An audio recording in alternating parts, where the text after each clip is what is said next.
పద school bus, cool cool school bus. Driver మామ bus ఆపండి, సోము రాము స్టాప్ వచ్చింది. ఏయ్ కొత్త స్కూల్ బస్, సోము రాము జాగ్రత్తగా బస్ ఎక్కండి. హాయ్ టీచర్, మెల్లగా రండి, ఈ బస్ మిమ్మల్ని కూడా తీసుకొని వెళ్తుంది. టీచర్ ఇక్కడ కూర్చోండి టీచర్.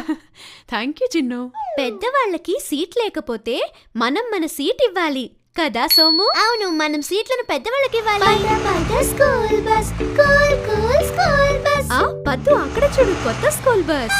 అమ్మా, నా టిఫిన్ బాక్స్ పెట్టడం మర్చిపోయావు కదా. పద్దు, నీ టిఫిన్ లో ఉన్నదే నువ్వు తిను, సరేనా? ఎవరో లడ్డు చేస్తున్నారు. ఏ పద్దు, నిన్నెవ్వరూ నచ్చలేరు.